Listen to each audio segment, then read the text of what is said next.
Hi అండి అందరికీ. ఈరోజు మనం ఎంతో రుచికరమైన బీరకాయ కర్రీ ఎలా చేయాలో చూసేద్దామా. చాలామంది బీరకాయ కర్రీ అనేది తీయగా ఉంటుందని ఎవరు చేసుకోరండి. ఇలా నా స్టైల్లో ఒక్కసారి చేయండి, చాలా అంటే చాలా బాగుంటుంది.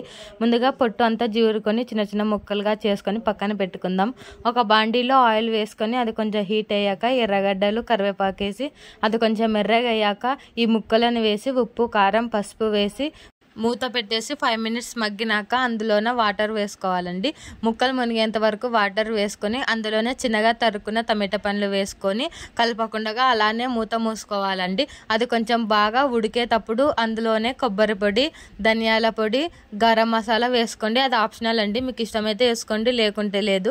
అల్లం వెల్లుల్లి పేస్ట్ వేసుకొని ఒకసారి కలిపేసి మూత పెట్టేసి మధ్యలో చెక్ చేసుకుంటూ గుజ్జు అనేది దగ్గరికి అయినాక లాస్ట్లోనే కొత్తిమీర వేసుకొని ఒకసారి కలిపేసి వేడిగా చపాతీలోకైనా రొట్టెలేకైనా ఏ దానిలోకైనా చాలా అంటే చాలా బాగుంటుంది. ఒక్కసారి ఇలా ట్రై చేయండి. Thanks for watching this video. Subscribe.